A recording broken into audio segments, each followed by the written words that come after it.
नमस्कार, स्वागत है आपका संसद टीवी पर। मैं हूं मनोज वर्मा और आप देख रहे हैं हमारा खास कार्यक्रम मुद्दा आपका। आज हम बात करेंगे दीपावली पर्व को यूनेस्को की विरासत सूची में शामिल किए जाने की। इस मुद्दे पर बात इसलिए क्योंकि भारतीय पर्व दीपावली को वैश्विक स्तर पर एक महत्वपूर्ण उपलब्धि हासिल हुई है। नई दिल्ली के लाल किले में आयोजित यूनेस्को अंतर सरकारी समिति के 20वें सत्र के दौरान मानवता की अमूर्त सांस्कृतिक विरासत की प्रतिनिधि सूची में दीपावली को शामिल किया गया है। यह निर्णय यूनेस्को की अंतर्राष्ट्रीय समिति की बैठक में लिया गया। यूनेस्को की घोषणा से संबंधित शिलालेख को भारत सरकार के केंद्रीय संस्कृति मंत्री गजेंद्र सिंह शेखावत ने संस्कृति मंत्रालय के वरिष्ठ अधिकारियों और 194 सदस्य देशों के प्रतिनिधियों, अंतर्राष्ट्रीय विशेषज्ञों और यूनेस्को के वैश्विक नेटवर्क के प्रतिनिधियों की उपस्थिति में स्वीकार किया। भारत के उपराष्ट्रपति सीपी राधाकृष्णन जी ने दीपावली को लेकर यूनेस्को के निर्णय पर प्रसन्नता व्यक्त की है। उन्होंने इस निर्णय को एक गौरवशाली क्षण बताया है। प्रधानमंत्री नरेंद्र मोदी ने कहा है कि भारत और विश्व भर के लोग इस सूचना से उत्साहित और गौरवान्वित हैं। लोकसभा अध्यक्ष ओम बिरला जी ने कहा कि यह भारतीय संस्कृति परंपराओं का सम्मान है। आखिर दीपावली पर्व को यूनेस्को की इस विरासत सूची में शामिल किया जाना क्यों महत्वपूर्ण है, इस मुद्दे पर बात करेंगे। चर्चा करने के लिए खास मेहमान मेरे साथ जुड़े हुए हैं। विवेक अग्रवाल जी हमारे साथ जुड़े हैं, जो सचिव हैं संस्कृति मंत्रालय भारत सरकार से। विवेक जी, आपका बहुत बहुत स्वागत है संसद टीवी पर। साथ ही हम बात करेंगे डॉक्टर विनय सहस्त्रबुद्धे जी से, जो पूर्व अध्यक्ष हैं भारतीय सांस्कृतिक संबंध परिषद के। आपका बहुत बहुत स्वागत है विनय जी संसद टीवी पर। राज्यसभा के पूर्व सांसद हैं विनय जी। और साथ ही हम बात करेंगे शिक्षाविद डॉक्टर प्रोफेसर बलदेव भाई शर्मा जी से, जो पूर्व कुलपति हैं कुशाभाऊ ठाकरे पत्रकारिता एवं जनसंचार विश्वविद्यालय से। बहुत बहुत स्वागत है बलदेव जी आपका। लेकिन इस मुद्दे पे हम चर्चा करें, आइए सुनते हैं राज्यसभा के सभापति सीपी राधाकृष्णन जी ने क्या कहा। Honorable members, I am pleased to share a moment of immense pride for our nation. Our festival of lights, Deepavali, has been inscribed on UNESCO's representative list of intangible cultural heritage of humanity. The prestigious recognition announced on the 10th of December 2025 has sparked joy and celebration across our country and among Indians worldwide. Deepavali is not merely a festival, it is a civilizational message. It symbolizes the triumph over light over darkness, knowledge over ignorance, hope over despair, and dharma over adharma. It is universal philosophy, cuts across faiths, regions, and generations, embodying the very spirit of India that is inclusive, radiant, and resilient.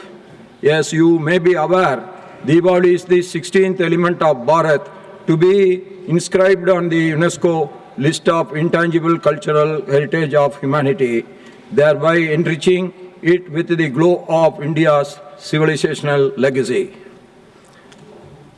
On my behalf and on behalf of this August House, I extended heartiest felicitations to all the Indians, to our cultural practitioners, and every individual and the institutions that contributed to securing the global recognition. May this achievement inspire us to preserve, promote, and proudly celebrate our rich heritage and traditions with renewed commitment and reverence. जाहिर सी बात है, दीपावली पर्व के जरिए ये भारतीय संस्कृति परंपराओं का वैश्विक स्तर पर सम्मान है। यूनेस्को ने जो निर्णय लिया है वो क्यों महत्वपूर्ण है, विवेक जी मैं आपसे जानना चाहूँगा इस मुद्दे को, क्योंकि जाहिर सी बात है ये पूरे देश के लिए, भारतीय परंपराओं के लिए, संस्कृति के लिए एक गौरव का क्षण है। इसको आप कैसे देखते हैं? ये भारत के लिए ही न केवल गौरव का क्षण है, बल्कि ये विश्व के लिए भी एक ऐसा जागरूकता का क्षण है जब वो भारत की संस्कृति के महत्व को जानने लगे हैं और विश्व की पूरी सभ्यता के लिए ये एक आदर्श फेस्टिवल है, आदर्श त्योहार है। क्योंकि जैसा कि आप जानते हैं कि भारतवर्ष में जो हमारे त्योहार हैं, हमारे जो परंपराएं हैं या हमारी पूजन की विधियां हैं, उन सबके पीछे आदर्श है और दिवाली के पीछे भी एक बहुत बड़ा आदर्श है जी। ये आदर्श नवोदय का है, ये आदर्श सच्चाई की जीत का है, ये आदर्श लाइट का है, रोशनी का है। ये आदर्श ऐसा है जो विश्व में सद्भावना फैलाएगा। ये आदर्श ऐसा है जो विश्व में ऐसी भावना फैलाएगा कि वो आगे बढ़ सकते हैं, पर आगे बढ़ने का रास्ता शांति से, सद्भावना से और बंधुत्व से हो सकता है। और ये जो भारत की वसुधैव कुटुंबकम की परंपरा है, जो बंधुत्व की परंपरा है, जिसमें हम पूरे विश्व को एक परिवार मानते हैं, क्योंकि दीपावली एक पारिवारिक त्योहार है जिसमें सभी लोग, सभी वर्गों के लोग और सभी रीजन्स के लोग, भारत के सभी दूर दूर के जो रीजन्स हैं और भारत का पूरा डायस्पोरा जो विश्व भर में फैला हुआ है, मिलके इसको मनाता है। जी। इस बंधुत्व में अब पूरे विश्व के जो लोग हैं उनको सम्मिलित होने का मौका मिलेगा, उनको जानकारी मिलेगी, उनको दीपावली के प्रति जागरूकता होगी और जो भारत की सभ्यता है, भारत की संस्कृति है और भारत के आदर्श और मूल्य हैं, उनके बारे में उनको जानकारी मिलेगी। इसलिए ये जो रिकग्निशन है यूनेस्को की, ये बहुत इंपॉर्टेंट है। जी। विनय जी, मैं आपसे जानना चाहूंगा, क्योंकि दीपावली का पर्व जो है वो पूरे भारत को जोड़ता है और भारत पूरी दुनिया को वसुधैव कुटुंब का संदेश देता है। यूनेस्को ने दीपावली को जिस प्रकार से वैश्विक धरोहर घोषित किया है, जो सम्मान मिला है दीपावली को, आप कैसे देखते हैं इस मुद्दे को? देखिए, ये एक ऐतिहासिक क्षण है और हम सबके लिए बड़ा हर्ष का और गौरव का विषय है, क्योंकि दीपावली एक संबंधों का त्योहार है। It's a festival of relationship. आज पूरे विश्व के सम्मुख अगर कोई बहुत बड़ी चुनौती है तो वो संबंधों को साकार करने की, उनको मजबूत करने की, उनको बरकरार रखने की एक चुनौती है।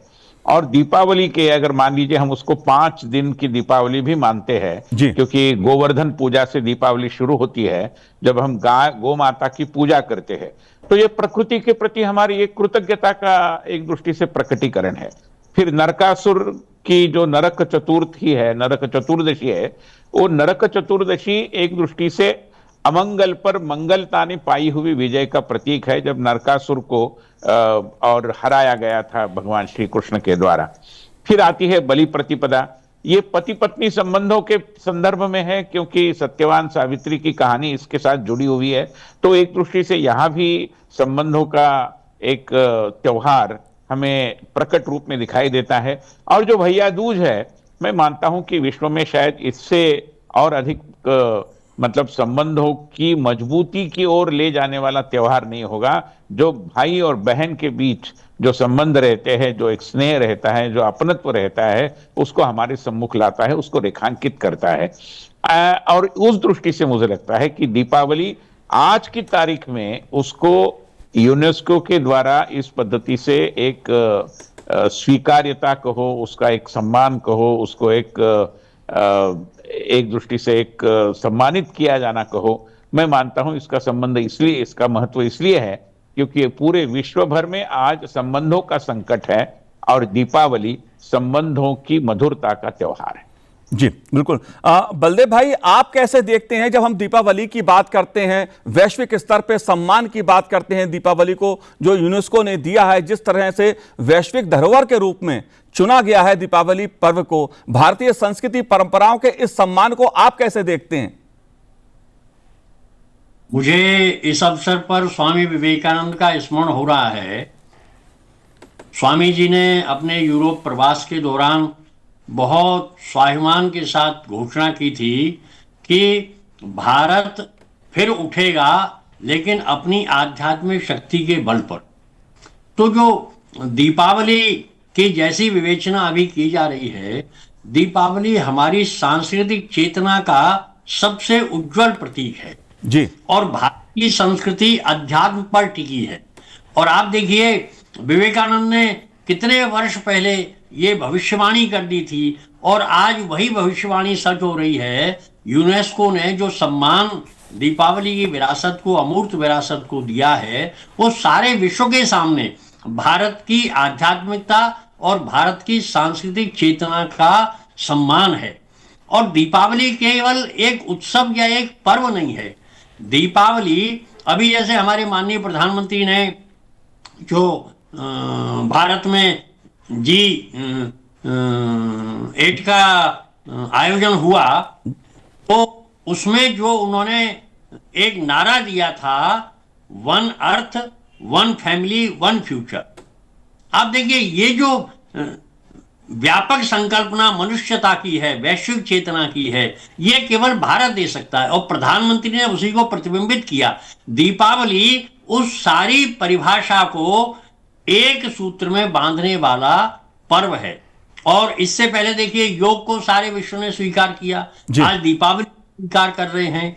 तो भारत की यह जो आध्यात्मिक शक्ति है, भारत की सांस्कृतिक चेतना है, वो पूरे विश्व ने उसको नतशिर होकर स्वीकार कर लिया है। और ये हम सबके लिए, और जो लोग भारत को, भारत माता को, भारत की संस्कृति और महापुरुषों जीवन मूल्यों को सम्मान देते हैं, उन सबके लिए सचमुच ये बहुत आनंद का विषय है। और हमारे यहाँ तो ऋषियों ने तैत्तिरीय उपनिषद में कह दिया, तमसो माँ ज्योतिर्मय, मृत्योर्मा अमृतम गमय और असतो माँ सदगमय।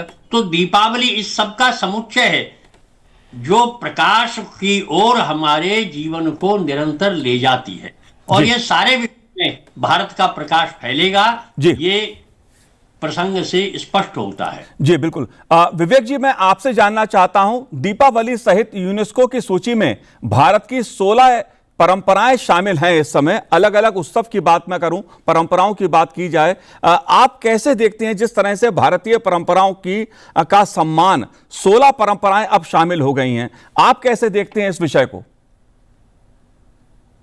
ये जब हमने शुरुआत की और हमारी 16 परंपराएं आज सम्मिलित हुई और दीपावली 16वीं अमूर्त धरोहर के रूप में शामिल हुई, तो ये हमें इस बात का मार्ग भी हमारा प्रशस्त हुआ कि हम ऐसी धरोहरें जिनका व्यापक असर भारत के अलावा भारत के अन्य के साथ अन्य देशों पे भी भारत की परंपरा और भारत की सभ्यता का हुआ, उनको भी हम पहचाने और उनको भी हम यूनेस्को की अमूर्त धरोहरों की सूची में सम्मिलित कराने का प्रयास करें। भारत की धरोहरों का जो व्यापक असर है वो केवल भारत में नहीं है, बल्कि भारत के अलावा सदियों से वो हमारा जो साउथ ईस्ट एशिया के साथ कनेक्शन है, हमारा बुद्धिज्म के जरिए जो कनेक्शन है, हमारा आर्किटेक्चर के जरिए कनेक्शन है, जो हमारा मैरीटाइम, जो समंदर के रास्ते से हमारे कनेक्शन बने, चाहे वो अरेबिक वर्ल्ड में बने, चाहे वो साउथ ईस्ट एशिया में बने, ईस्ट और वेस्ट दोनों में बने, जो भारत का प्रभाव विश्व में हुआ और भारत की परंपराओं और सिविलाइजेशन जो इम्पैक्ट है उसको अब हम स्टडी कर रहे हैं। तो अब अगली जो हमारी नॉमिनेशंस हैं उनको हम बृहत्तर भारत का हमने एक प्रोजेक्ट शुरू किया है। उस प्रोजेक्ट के अंतर्गत जो भारत की अमूर्त धरोहरों को हम अन्य देशों के साथ मिलके हम यूनेस्को में रिकॉग्नाइज कराने के लिए अब जाएंगे।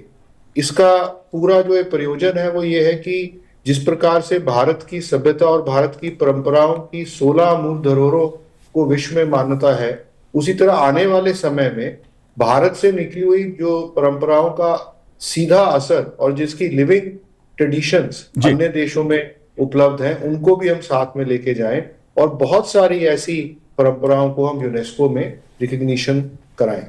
जी विनय जी, मैं आपसे जानना चाहूंगा, आप पूर्व अध्यक्ष हैं भारतीय सांस्कृतिक संबंध परिषद के, पूर्व राज्यसभा सांसद आप रहे हैं, आपने संस्कृति के प्रचार प्रसार के लिए आपके संस्थान ने उस समय काफी काम किया। आप कैसे देखते हैं जब हम वैश्विक स्तर पर भारतीय परंपरा और संस्कृति की बात करते हैं? देखिए, मैं संस्कृति मंत्रालय के सभी संबंधित उसको नेतृत्व देने वाले, चाहे हमारे संस्कृति मंत्री हो या संस्कृति सचिव जो इस चर्चा में सहभागी है, और उनको दिशा निर्देश देने वाले हमारे माननीय प्रधानमंत्री जी हो, सभी को इसलिए बधाई देता हूं और सभी के प्रति साधुवाद भी इसलिए व्यक्त करूंगा क्योंकि भारत को आज जरूरी है कि वो भारत की संकल्पना, द आइडिया ऑफ इंडिया, ये पूरे विश्व को समझा दे। आज दुर्भाग्यवश किसी न किसी कारण से, चाहे जो उपनिवेशकालीन मानसिकता का प्रभाव हमारे ऊपर है उसके कारण हो, कुल मिलाकर हमारी जो स्वाधीनता के पश्चात करने के कामों की एक सूची थी उस पर अमल न किए जाने की बात हो, मगर आज भारत जो है और भारत विश्व जिस पद्धति से समझता है इसमें अंतर है। इसलिए भारत के प्रति एक गुडविल तो स्वाभाविक रूप में है, पूरे विश्व में है, एक सदिच्छा शक्ति है, मगर इस सदिच्छा शक्ति को भारत के प्रति एक सही आकलन में तब्दील अगर करना है, परिवर्तित करना है, तो भारत की ऐसी धरोहरों को वैश्विक मान्यता संपादन करने का अपना एक विशिष्ट महत्व है। और इस दिशा में मैं मानता हूं कि ये बहुत महत्वपूर्ण प्रयास भारत के संस्कृति विभाग ने और यूनेस्को में जो हमारे राजदूत हैं उन सभी ने किया मिलकर, और जो सफलतापूर्वक संपन्न भी हुआ। मैं मानता हूं कि उस दृष्टि से इसको देखा जाना चाहिए। हमारे त्योहारों के प्रति कई बार एक मिस्टिक वातावरण रहता है, एक मिस्टिसिज्म रहता है, कोई जरूरी नहीं मगर रहता है जी। तो उसको समझाने के लिए भी हमें एक अवसर मिला है कि हम समझा दे कि नरक चतुर्दशी क्या है, क्यों हम गौ माता की पूजा करते हैं। सस्टेनेबिलिटी का उदाहरण ही है गौ माता की पूजा। तो मैं मानता हूं कि प्रकृति के प्रति हमारी कृतज्ञता का विचार हो, या संबंधों के सिलसिले को एक त्योहार के रूप में मनाने की, सेलिब्रेशन ऑफ रिलेशनशिप वाली बात हो, और उसको मजबूत कराने के दृष्टि से हमारी जो नीतिगत, जो हमारी सोच है सैद्धांतिक, उसको विश्व के सम्मुख लाने का एक बहुत बड़ा अवसर हमें इस निमित्त मिला है। जी बलदेव जी, ऐसा माना जाता है, ऐसा कहा जाता है कि दीपावली केवल एक पर्व नहीं है बल्कि एक सभ्यतागत उत्सव है। इसको आप कैसे देखते हैं? कैसे एक सभ्यतागत उत्सव है दीपावली? देखिए, भारत वो देश है जिसने पूरी दुनिया को मानवता का संदेश दिया। रामायण में इतनी सुंदर दो पंक्तियां भारत की इस पूरी सभ्यतागत विशिष्टता को परिचायक हैं जो जयशंकर प्रसाद ने लिखी। औरों को हंसते देखो मन, हंसो और सुख पाओ, अपने सुख को विस्तृत कर लो, जग को सुखी बनाओ। ये जो मनुष्यता की चेतना को समृद्ध करने की इतनी व्यापक दृष्टि है, ये केवल भारत में है। और दीपावली जिस प्रकाश को चारों ओर फैलाती है, उसमें मनुष्यता की सुख समृद्धि का यही संदेश है। और एक बहुत बड़ा बदलाव मैं देख रहा हूं, आप सब भी उसे महसूस करते होंगे कि पिछले 10-11 वर्षों में एक बहुत बड़ा बदलाव इस देश में हुआ है कि जो पहले जो लगातार सरकारें यहां रहीं, उन्होंने औपनिवेशिक मानसिक गुलामी के कारण भारत को आत्महीनता के गर्त में धकेला, भारत की पहचान को समाप्त किया, भारत की संस्कृति को समाप्त करने के प्रयास किए, और उन प्रतीकों को जो भारत की पहचान विश्व में बना सकते थे उनको पीछे धकेला। लेकिन इन 10-11 वर्षों में प्रधानमंत्री नरेंद्र मोदी का सबसे बड़ा जो उपलब्धि कारक काम रहा है वो है भारत की पहचान को विश्व में प्रतिष्ठा दिलाना। आप देखिए, अभी रूस के राष्ट्रपति यहां आए तो आप पहला अवसर है, मन आनंदित हो जाता है कि हमारे प्रधानमंत्री रूसी भाषा में अनुदित गीता उनको उपहार में देख रहे हैं। पहले कौन सोचता था गीता उपहार में दी जाएगी? राम मंदिर को उन्होंने राष्ट्रीय और सांस्कृतिक चेतना का प्रतीक बनाकर पूरे हिंदू समाज के सहयोग से खड़ा कर दिया। आज विश्व राम, आज आप देखिए विदेश के जो लोग आते हैं वो राम मंदिर को देखने जाते हैं। पहले तो ताजमहल देखने जाते थे लोग। तो ताजमहल राम मंदिर में फर्क क्या है, ये इन 11 वर्षों में पूरे विश्व को समझा दिया गया है।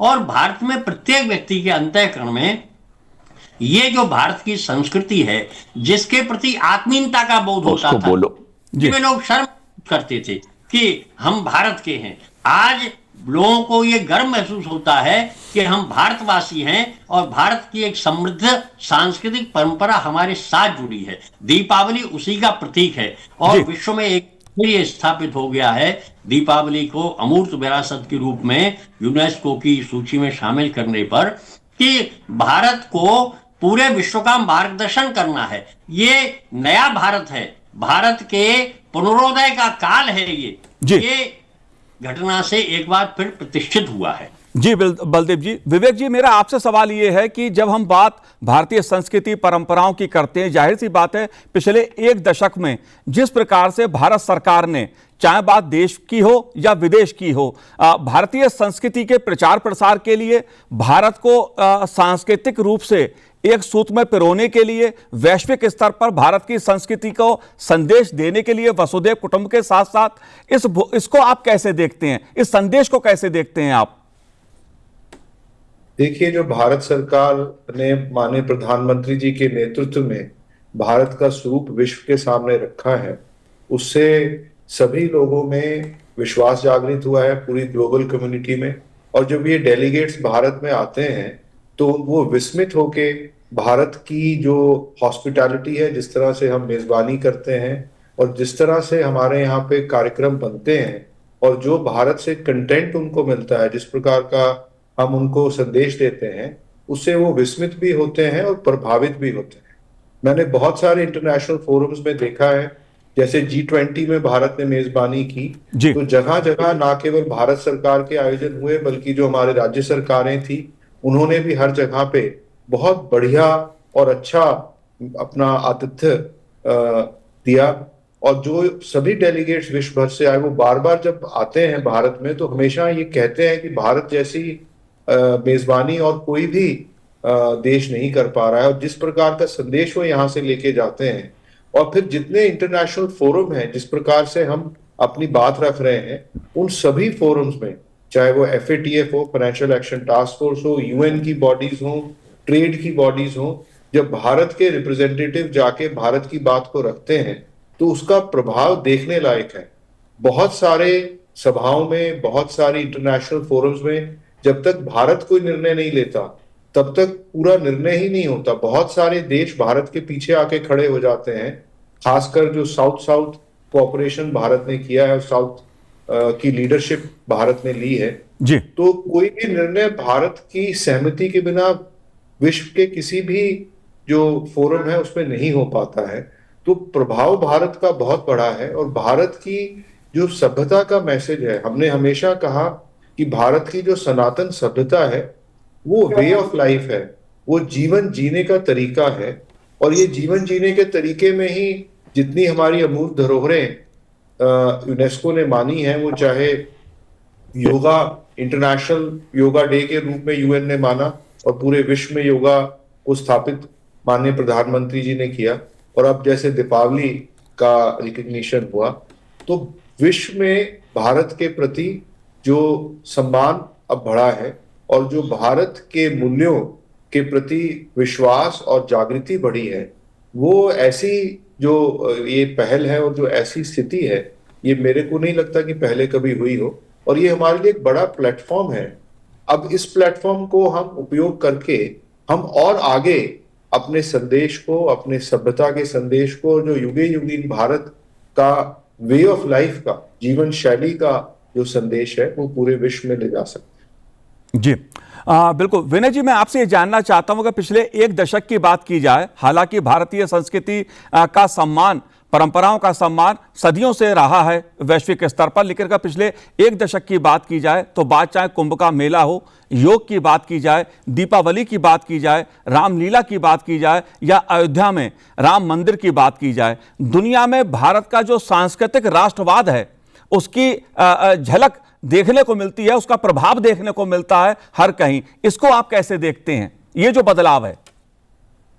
देखिए, ये एक महत्वपूर्ण दशक बीता, मैं मानता हूं, भारतीय संस्कृति को विश्व के सम्मुख लाने के संदर्भ में, जिसकी शुरुआत एक दृष्टि से अंतर्राष्ट्रीय योग दिवस के भारतीय प्रस्ताव को संयुक्त राष्ट्र संघ द्वारा स्वीकृत किए जाने से हुई, और उसके बाद लगातार, जैसे हम जानते हैं G20 तो अभी अभी का 2 साल पहले तक का उदाहरण है, मगर जिस पद्धति से महाराष्ट्र के 16 किलों को भी यूनेस्को ने ये तो मतलब मूर्त स्वरूप के धरोहर के रूप में मान्यता दी, अभी दिवाली एक अमूर्त धरोहर के रूप में मान्यता प्राप्त हो गई है।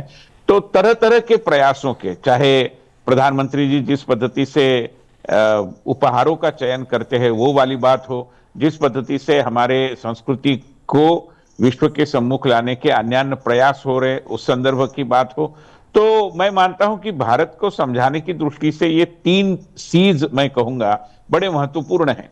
एक है हमारे त्योहारों का कलरफुलनेस, उसका एक रंग बिरंगा स्वरूप, वो लोगों को बहुत भाता है। विश्व में इतने रंग बिरंगे त्योहार शायद ही किसी संस्कृति के अंग बने होंगे।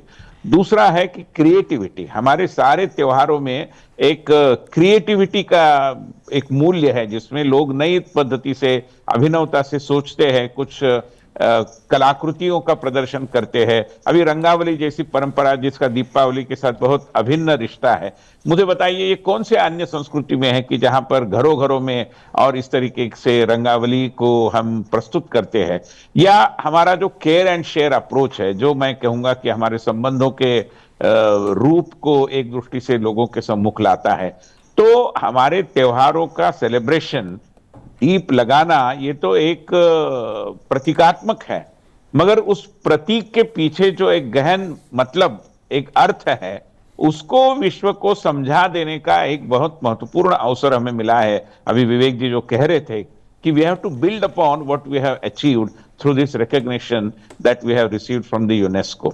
तो उस दृष्टि से हमने प्रयास करना चाहिए। और जैसे प्रधानमंत्री जी ने स्वयं कहा है कि सबका साथ सबका विकास में उन्होंने अंतिम पंक्ति जोड़ी थी, सबका प्रयास। तो ये काम केवल सरकार करेगा, केवल कल्चर मंत्रालय करेगा, केवल विदेश मंत्रालय करेगा, आईसीसीआर करेगा, ऐसा मानना उपयुक्त नहीं है।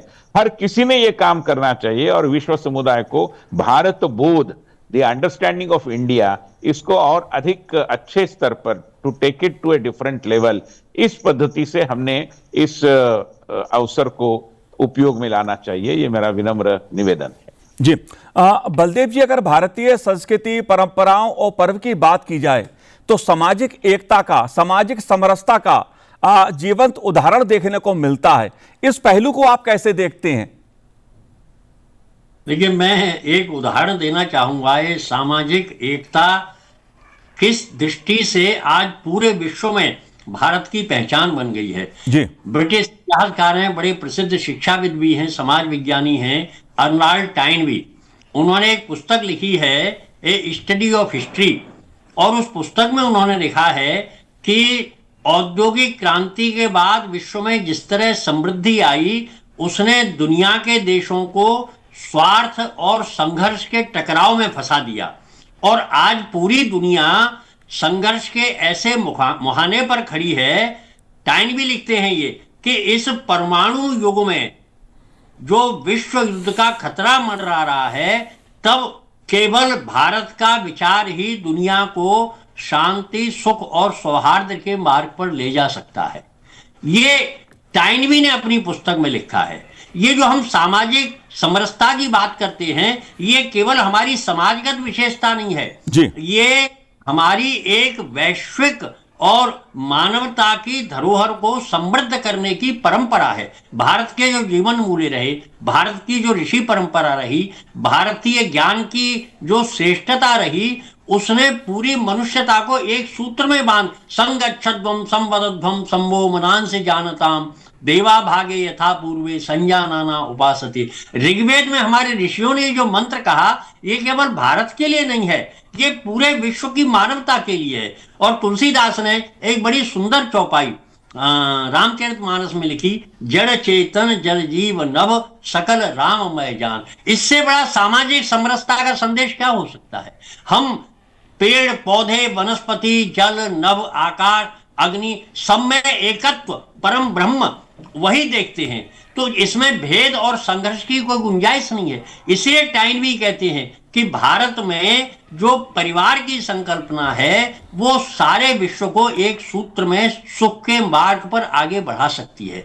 ये जो जीवन दृष्टि है भारत की, हमारी जीवन दृष्टि ही मनोज जी सामाजिक समरसता की जीवन दृष्टि है। हमने विभेद को कोई महत्व नहीं दिया, हमने वैमनस्य को कोई महत्व नहीं दिया। और इसलिए आप देखिए, बहुत आश्चर्य होता है कि जबरदस्ती हम अपने राजनीतिक स्वार्थों को लेकर किस तरह की चीजों में इन्वॉल्व होने का प्रयास करते हैं। संविधान निर्माताओं ने इस बात पर खूब बहस की कि भारत में पंथ निरपेक्षता शब्द प्रयोग संविधान में होना चाहिए कि नहीं। तो सबका मानना था कि पंथ निरपेक्षता, सर्वधर्म संभाव, ये तो भारत में इनबिल्ट है, उसको अलग से लिखने की आवश्यकता नहीं है। लेकिन राजनीतिक स्वार्थों के कारण उसको जोड़ा गया और एक विभेद दर्शाने का प्रयास किया गया। तो इस बात को समझने की आवश्यकता है कि सामाजिक समरसता भारत के विचार में इनबिल्ट है। इसलिए टाइनबी हो या यूनेस्को हो, सबको भारत की संस्कृति में वह सद्भाव, वह एकत्व, वह परम ब्रह्म की अनुभूति, जिसे आप सामाजिक समरसता कह रहे हैं, वो प्रकट होती है। जी। और इसलिए ये जो अवसर है, ये हम सब के लिए वास्तव में भारतीय संस्कृति को एक नया मुकाम पर देखने का ये बहुत सौभाग्य है। और विवेक को मैं इस बात के लिए बहुत बधाई देना चाहूंगा कि उनके कार्यकाल में ये ऐसा गौरवपूर्ण अवसर आया है। सचमुच वो मेरी दृष्टि में बहुत भाग्यशाली है। जी, बिल्कुल जाहिर सी बात है, जो भारतीय पर्व है, संस्कृति है, वो सामाजिक समरसता का संदेश देती है, समाज को जोड़ती है, देश को जोड़ती है और दुनिया को वैश्विक कुटुंब का संदेश देकर सब दुनिया को एक परिवार के रूप में देखती है। लेकिन विवेक जी, अगर बात मैं ये समझना चाहूं कि काशी तमिल संगम कार्यक्रम हो या काशी में या अयोध्या में उत्सव का आयोजन हो, भारत को जोड़ते हैं भारत के पर्व। इस पहलू को आप कैसे देखते हैं? खासतौर से अगर बात मैं कहूं अंतर्राष्ट्रीय संबंधों में बात की जाए, वैश्विक स्तर पे संबंधों में जो भारत की संस्कृति है वो एक महत्वपूर्ण भूमिका निभा रही है, इसको आप कैसे देखते हैं? देखिए, जैसे विनय जी ने कहा और प्रोफेसर शर्मा ने कहा, जो भारत की संस्कृति है वो जोड़ने वाली है, वो मिलाने वाली है। सदियों से जब हम प्रार्थना करते हैं तो हम विश्व की शांति की प्रार्थना करते हैं। हम ना केवल अपनी शांति की प्रार्थना करते हैं, ना केवल परिवार की शांति की प्रार्थना करते हैं, परंतु विश्व की शांति की प्रार्थना करते हैं। और जितने भी भारतीय त्योहार हैं उसमें मिलकर, इकट्ठे होकर, बैठकर चर्चा करना, साथ में भोजन करना, जो आपके पास है उसको आपस में शेयर करना, ये हर त्योहार की भावना है। तो जो ये भावना है, यही भावना अगर विश्व में फैलती है और उसकी जागृति होती है, तो अपने आप ही जो विश्व में जो बिखराव की भावना है या भेद की भावना है, उसके ऊपर ये जो भारतीयता की भावना है, अगर वो आती है तो उसका एकदम से परिवर्तन होने का संयोग बनेगा। ये एक ऐसा मौका है, विश्व के लिए भी मौका है और भारत और भारतीयों के लिए भी मौका है। और वो भारतीय जो डायस्पोरा है इंडिया का, उनके माध्यम से और सीधा हमारी जो डिप्लोमेसी है उसके माध्यम से जब भारत का संदेश विश्व में फैलेगा तो उसका सीधा और सकारात्मक प्रभाव विश्व की व्यवस्था पर पड़ेगा। जी, जाहिर सी बात है, अंतर्राष्ट्रीय संबंधों में भारतीय संस्कृति परंपराएं एक महत्वपूर्ण भूमिका निभाती हैं। विनय जी, मेरा आपसे सवाल ये है, एक महत्वपूर्ण मुद्दा है भारत के लोकतंत्र की जब हम बात करते हैं, भारत की संसदीय परंपराओं की बात जब करते हैं, भारत के संविधान की जब बात हम करते हैं, तो भारत की संस्कृति की झलक हमें देखने को मिलती है। उसमें रचा बसा है भारतीय संस्कृति। भारत का संविधान की बात की जाए या भारत की संसद की बात की जाए, भारत का जो नया संसद भवन है उसमें भी वो सांस्कृतिक विरासत हमारी जो है उसकी झलक देखने को मिलती है। लोकतंत्र में जो हमारी सांस्कृतिक विरासत है, इस पहलू को आप कैसे देखते हैं? देखिए, लोकतंत्र भारतीय संस्कृति का एक अभिन्न अंग है। मतलब भारतीय संस्कृति की चर्चा लोकतांत्रिक मूल्यों के बगैर हो ही नहीं सकती, क्योंकि हमारे सभी सांस्कृतिक संदर्भों में एकम सत विप्रा बहुधा वदंती का सूत्र है। हमने कभी मोनोपोलिज्म, अभी दीपावली की चर्चा हम कर रहे हैं, दीपावली मनाने के हर जगह अलग अलग प्रकार हैं, कोई ऐसा उसको वन साइज फिट्स ऑल वाला स्वरूप नहीं है।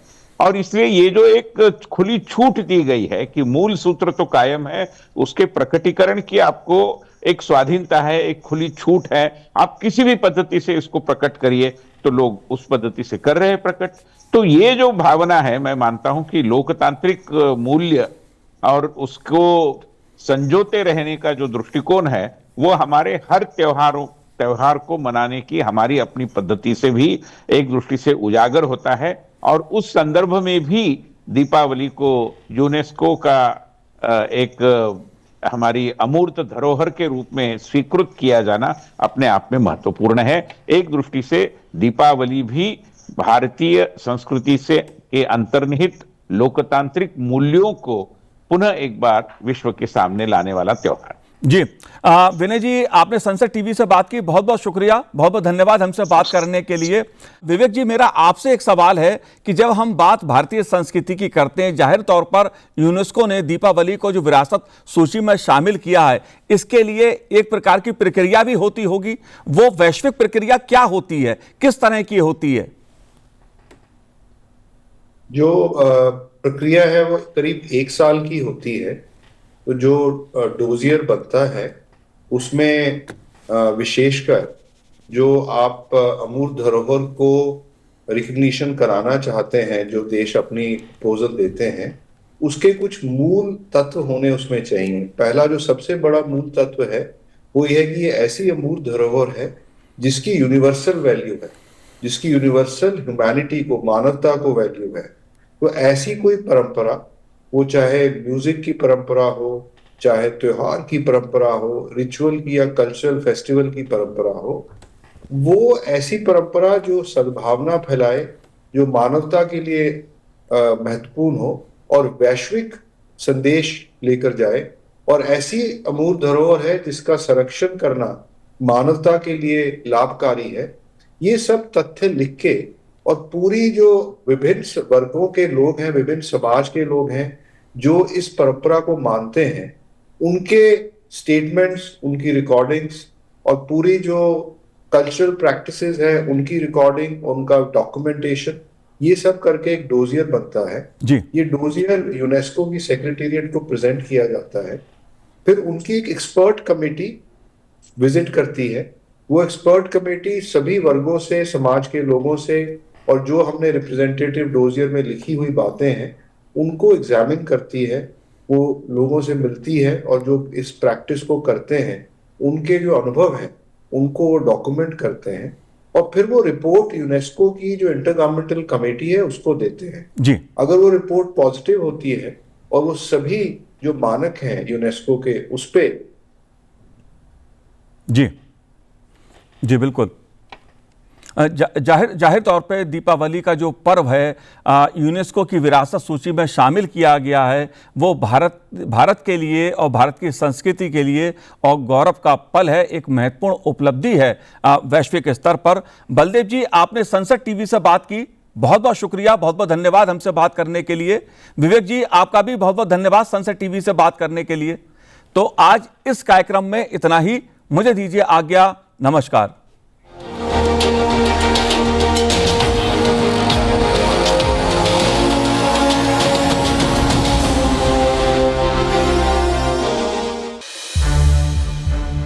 संसद टीवी के और भी प्रोग्राम्स देखने के लिए सब्सक्राइब करें हमारा YouTube चैनल और हाँ, इन्हें लाइक और शेयर करना ना भूलें।